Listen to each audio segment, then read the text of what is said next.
To date, we've received about 17,000 applications. Of course, we do quite a few verifications with the Department of Home Affairs to check that those are valid applications. Phethelwe ngokusesikweni namhlanje inkqubo yokufakwa kwezicelo zabafundi zesibonelelo senkxaso-mali ye-NSFAS kwizifundo zabo zonyaka ozayo. Throughout South Africa, SANTACO have been making a call of removing all these unroadworthy vehicles. Amagosa aphezulu KwaZulu-Natal ombutho onoteksi iSANTACO atyelele iintsapho nezithe zaphulukana nabantwana kwingozi kule veki iphelileyo eMgungundlovu. Kaizer Chiefs kulindeleke ukuba ingquzulane nesikhukhune United kumdlalo weBetway Premiership oza kubanjelwa kwibala lase-FNB ngokuhlanje.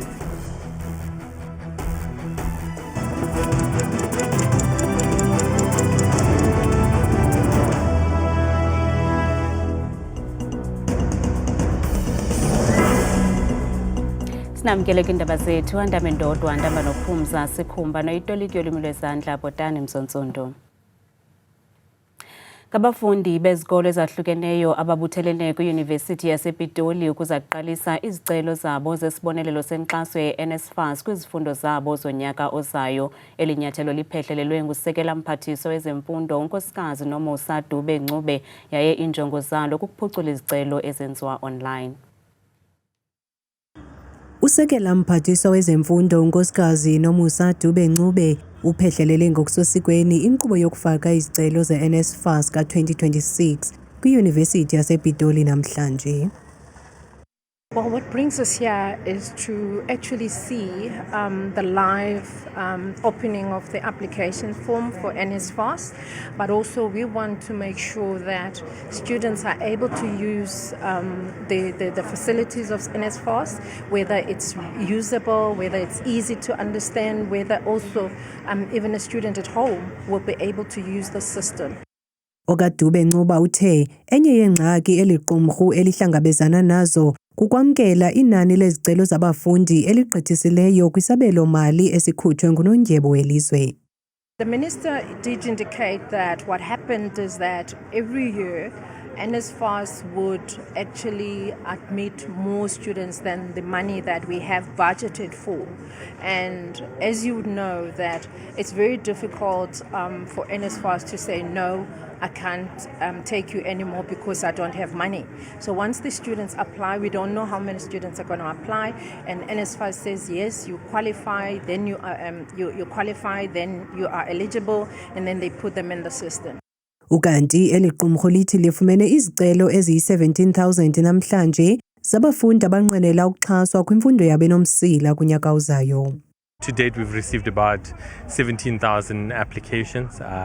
Of course, we do quite a few verifications with the Department of Home Affairs to check that those are valid applications, with valid South African IDs. And we also do checks against the South African Social Security database here. So about 15,000 of those applications come from the SASSA database, which means that those students are automatically funded as well, or at least eligible for financial aid. Ibambela ntloko lakwa-NSFAS likwakhuthaza abafundi okokuba bangajongi kuphela imfundo yaseyunivesithi koko bajongise imibombo yabo nakwi-TVET College ukanti kubekwe bucala imali elinganiselwa kwi-13 billion yeerandi eza kwabelwa abafundi abafanelekileyo. Amagosa aphezulu KwaZulu-Natal ombutho onoteksi iSANTACO atyelele iintsapho nezithe zaphulukana nabantwana kwingozi kule veki iphelileyo eMgungundlovu. Le ngozi yenzeke ngethuba iteksi intlitheka kwisikolo sonomngqusho neshiye unqongophalo kubazali, ootishala noluntu lwale ngingqi ngokubanzi. Ukanti lo mbutho ulamkela inyathelo lokubanjwa komqhubi nothe wawisa iteksi nalapho kuye kwenzakala abantwana abangama-20 izolo. iSANTACO KwaZulu-Natal iye yatyelela iintsapho zabafundi abane nabathe babhubha ngethuba iteksi ebebekhwele kuyo intlitheka kwisikolo sonomngqusho kule veki iphelileyo. Abanye babazali bamemelela kubanini beeteksi ukuba baqeshe abaqhubi abaneempepha zokuqhuba kwaye izithuthi zabo zibe semgangathweni. Sihambile sisihamba esibhedlela masizwe ukuthi kunabantwana abashonile kwisini abathathu. Sezwa ke nakhona ukuthi hayi cha kuyena owethu. Saba nethemba ukuthi mangabe sifika esibhedlela mhlambe sofika inama minor injuries. Nako ke isimfica ke engekho esimeni esikahle. Kwana ke sinethemba lokuthi ayihlambe uzovuka ngoba ukuthi uyake uyashiya ke. I do blame the driver because kwakufanele angaphuma abaleka dedele ingane zofa zodwa kwakufanele mhlambe ngabe ngiya-understand ukuba walimala nazo ingane umzali ufana nezingane zakhe njengoba ingane zethu ziseteksini ezakhe asisekho thina sesinikele kuzona akakwazi ukuzilahla kanjalo so I do blame the driver and ngiyafisa engazi ukuthi umthetho ungadlala indima yawo. iSantaco imemelela isohlwayo esiqatha kubaqhubi abophula umthetho. Well, we are saying we are happy with that, and we are always going to say to government, anyone that's doing things that are out of the law, they need to be arrested. So we applaud government for doing that, and we cannot be seen going against that. uZondi ukwagxekeka nobomi urhulumente ngokurhuqa unyawo ekujonganeni nezithuthi ezingekho mgangathweni. They are taking too long to implement things when we have agreed with them. So if they can speed up things, throughout South Africa, Santaco have been making a call of removing all these unroadworthy vehicles. Nangona kunjalo uZondi uye wanqwala ukuba kukhona ukusilela kwiSantaco egxininisa imfuneko yokuphendula ngamandla. Sibalelwa kumakhulu amathathu iintsapho ezilinde ngomonde uncedo eMangweni nakwimimandla engqongileyo kwiphondo laseMpumalanga kulandela isichotho esihlasele le ndawo ngecawa nesonakalise izikolo, ikliniki kunye nezindlu. Siphepho lesinemandla sishiye umonakalo lomkhulu endzaweni yaseMangweni eMpumalanga. Linyendi letakhamuti tisele tingenawo gezi. Isimo sona besibucayi ngoba vele nokuhlaleka bekungahlaleki endlini noma ngathi ufuna ukuhlala ngomoya namathayela lokagubhuza then seyayo wabuka kwayo wafa kudla konke ititsha into yokulala vele everything azange sale lutho ngiphume nginje ngeloku ngigqokile kuphela. Kungmanje takhamuti ticela lusito kulabo labangalula sandla. Kodwa sinalo lithemba ukuthi mhlawumbe nizosisiza ngoba labanye silele ngaphandle vele. Siyathemba ukuthi usizo solithola kwamanje asakalitholi.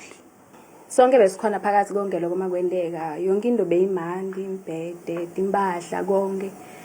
So nokulala silale la ekhaya sidanga ukutochecka because vele emathayela wabukile lamanye athi abukile.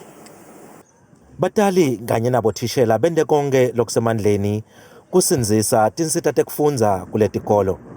Kanti ke sebende libito lokuthi bafundzi ababuyele etikolweni kulandzela ukuthi balahlekelwe malanga lamabili bangafundzi. Sicela nibadedele bantwana kusasa baqhubeke bethe esikoleni. Sitawumane sibabeke phansi kwetihlahla. Sitawubeka thishela phansi kwesihlahla khona phela elangeni. Bathi akulahlwa imbeleko nekufelwa mweli. Yebo isikole sithilikile lokho sesikunikele etandleni department. Litiko letemfundvo eMpumalanga lithi lisahlolisisa kabanti lesimo kude likhone kungenelela. Masipala wenkomazi uthi utawusebenzisana netinhlangano letingekho ngaphasi kwahulumende letifaka ekhatsi iGift of the Givers kanye neRed Cross kusita bantfu ekutheni batfole kudla kanye naletinye tinsita letifanele. Etindzabeni tetfu ku Channel 163 lotiletselwa yiNewsroom Africa ngingumweli Masilela eMangweni eMpumalanga.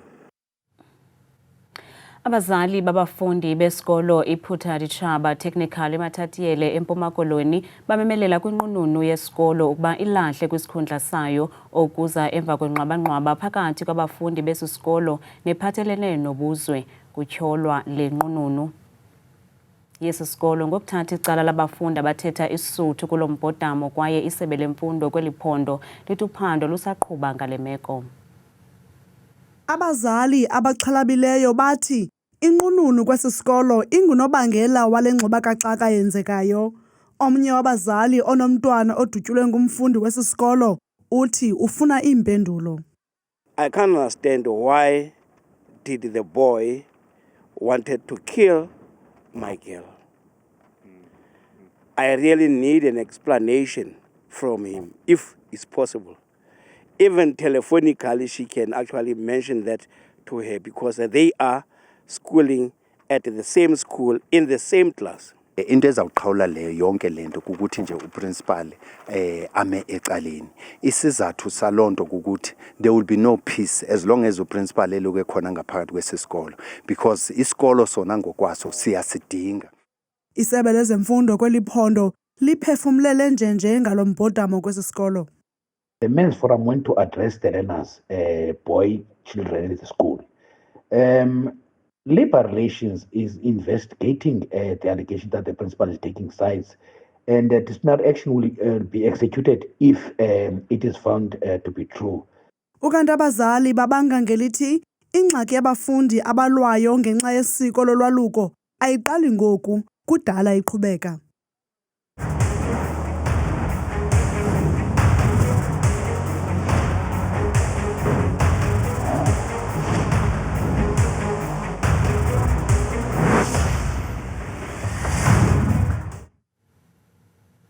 Iyaqala ngokusesikweni ngomso ikomishoni yophando kaJaji Madlanga nekulindeleke ukuba idandalazise lubala izenzo ezigwenxa eziqubayo kwinkqubo yobulungisa nakwinkonzo yesipolisa kweli ukuze emva kwesithuba senyanga ezimbini esineziqingatha sukela umkomishina lamapolisa kwiphondo laKwaZulu-Natal uNjengele Nhlanhla Mkhwanazi wathi washiya lonke ilizwe likhwanqisekile ngethuba eqhaqha amabholo ngezenzo ezigwenxa ezenzekayo ngaphakathi kwinkonzo yesipolisa nakwinqqubo yobulungisa. I call on all men and women in law enforcement, the South African Police Service and Metro Police to stand up and protect our people. Sele isisithuba senyanga ezimbini ezinesiqingatha sukela uNjengele Nhlanhla Mkhwanazi wathi wakhupha uhile zingcongolweni edandalazisa elubala izenzo ezingajongo khona kwinkwanzo yesipolisa nakwinqqubo yobulungisa kweli. Usuku lwangomso ke nalapho iza kube iqala ngokusesikweni ikomishoni yophando kaJaji Madlanga kungenzeka ukuba sisiqalo sesiphelo kwabanye osopolitiki. It is vital that we safeguard the integrity and credibility of the police and other law enforcement agencies. I'm establishing a judicial commission of inquiry. Ukumiliselwa kwale komishoni kaJaji Madlanga kwalandela ukunqunyanyiswa komphathiswa wamapolisa umnumzana Senzo Mchunu. Oku kuza emva kokuba uNjengele Nhlanhla Mkhwanazi wathi wenza izityholo zokuba lo kaMchunu nguye owachitha iqela elikhethekileyo eliphanda iziganeko zokubulawa ezayamene nezopolitiko eKZN kuba ekhusela abo basondele kuye. Kodwa uSenzo Mchunu samile kwelokuba akukho nto igwenxa awayenzayo. Lowo ebesakuba ngumphathiswa wamapolisa umnumzana Bheki Cele naye uthi akukho chaphaza ngegama lakhe. Uphando leMedia 24 luveza ukuba ngomhla we-9 ngoMeyi lo kaCele watsalela umnxeba izihlandlo ezilishumi uVusumuzi Matlala nosentolongweni sithetha nje notyholwa ngokuzama ukubulala nonaniselwano ngemali. Bakho ke nabanye osopolitiki ekungenzeka bazibone besitshelwa ziziteku.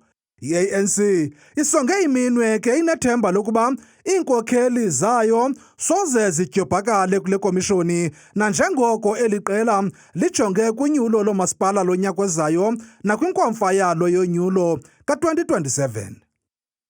The Madlanga Commission is going to be, regardless of what happens, is going to be ammunition for the competing opposition parties in the 2026 election. No question about it. Kuyasa ke okungaliyo iza kuthungwa injobe bandla kwikomishoni kaJaji Madlanga kwaye kulindeleke ukuba kungakhethwa phela emasini inyani zidandalaziswe zinjalo elubala. Owayengomnye wabaxhasi bakamongameli Cyril Ramaphosa kwiphondo laKwaZulu-Natal uceba uMusa Wenkosi Maqatha Mchunu wadutyulwa izihlandlo ezili-15 phambi konkosikazi nomntwana wakhe ngo-2018 ze wabhubha.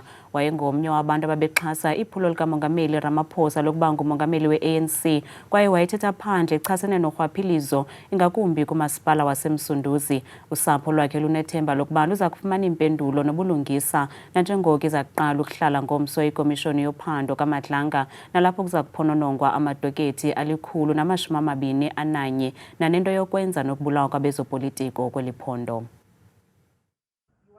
Ukubulawa kukaMusa Wenkosi Maqatha Mchunu ngo-2018 kwabangela umothuko kwilizwe lonke kwaye usapho lwakhe alukaxoli indlela awabhubha ngayo uMusa Wenkosi. Ngezwe nje i-explosion engakazi ngizwe. Into eduma ngalendlela yokuthi kwangazi ukuthi iroof iyangqangqazela. Ngisho imoto kwangazi ukuthi iyanyakaza. And lezo zinto ngendlela ezayiduma ngayo zayiduma ilandelana zinganiki space.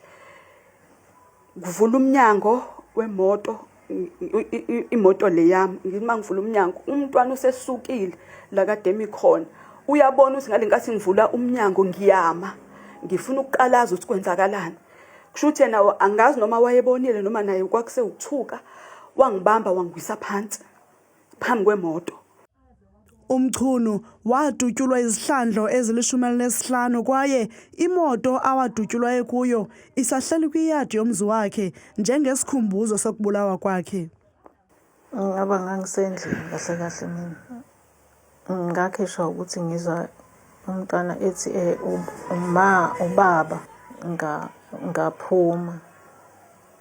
Ngesikhathi ngiphuma ngesikhathi ngiza ngasemnyango ngihlangane naye usisi wami wavele wawela eminyango ngase ngameqa ngoba kwangisekho ukuthi ngizomvusa ngavele ngameqa ngadlula ngayimotweni le enomusa engaphandle le ngele ngaphandle ngafika ngamemeza ewindini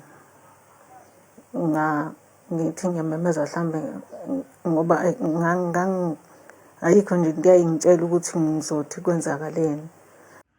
Emva kwenyanga kwenzeke isisiganeko kwabanjwa abarhanelwa abathandathu ngamapolisa kodwa usapho luthi nangona sekudlule iminyaka esi-7 babanjwayo abarhanelwa belusapho abakafumani bulungisa. Inkosikazi kaMchunu ithi banethemba lokuba ikomishoni kaMadlanga neza kuqala ukuhlala ngomso izozisa utshintsho kwelityala.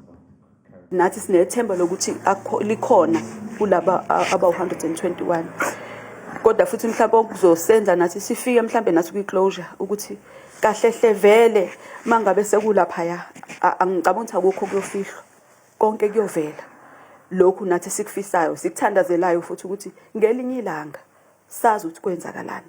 Kulindeleke ukuba le komishoni ihlale ngomso ngethemba lokuza nobulungisa kwityala lokubulawa kukaMusa Wenkosi Mchunu.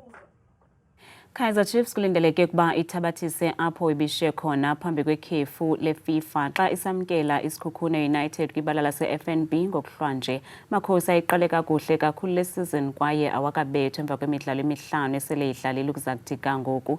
Lo mdlalo uyaqala emva kwentsimbi yesi-7 ngokuhlwanje e-FNB Stadium. Nansi Mozulu noThabile Makhaphela.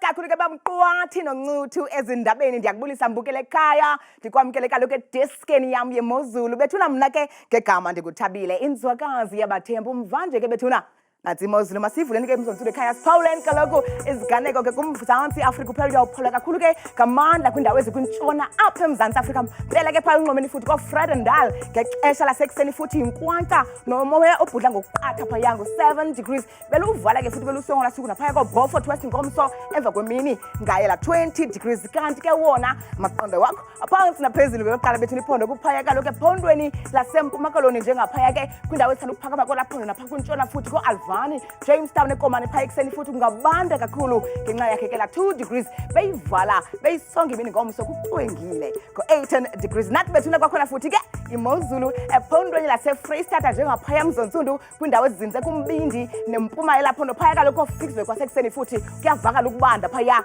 ngenxa ka-2 degrees ekuseni nanks kwakhona bethuna imozulu kwiphondo laphaya entshona koloni njengaphaya kwimpuma namazantsi bolaphondo George nazo zonke nje ezaziphalekwa kwasekuseni futhi kungabanda ngenxa yakhe ke u-10 degrees 2 namba nam ngokubanzi kwakhona bethuna ephondweni laphaya kaloku kona zandikhepa umbukela ekhaya futhi kumantla phaya ekurumani kwasekuseni futhi qaba ngamafu mpela phaya ngenxa yakhe ke 4 degrees no-5 phaya ekuseni kokhimbali ithi ke imozulu ephondweni futhi bethuna lapha ko-northwest ngamandla kemzonsundu phaa futhi ke kumantla nentshona yelaphondo Tosca kwasekuseni futhi bevuswa ngu-8 degrees lapha ko-Vryburg ungabona kakhulu phaa xa bevuka ngenxa yakhe ke la 6 degrees kanti ke benjenje ephondweni laseRhawutini apho sikhoyo ke thina ngawo lo mzuzu mpela ke emzonsundu phaa kumazantsi futhi welaphondo nempuma njengaphaya ko-Springs ekuseni futhi bevuswa nguye kaloku la 6 degrees nyuka nam ngokubanzi phaya ephondweni futhi laseLimpopo mpela ke phaa kumazantsi wanobilabila kwasekuseni futhi ngu-11 degrees napha kwakwintshona futhi koThabazimbi ekuseni bevusa ke ngula 10 degrees yehla nam ngokubanzi phaya ephondweni futhi lasempumalanga njengapha kwakwintshona yelaphondo futhi khona amafabi kwempela phaya ko-Middleburg ngexesha lasekuseni napha kumbindi welaphondo eMalahleni futhi bevuswa nguye ke la 12 degrees mbukela ekhaya vuma kaloku ndiyivale ndiyisonga imozulu phaya ephondweni laKwaZulu-Natal njengapha kwembukele futhi kumazantsi welaphondo mpela phaya ko-Kokstad ungabanda kunethe ekuseni ngenxa ka-6 degrees mna ndikudala ke ngaxesha lemiyoli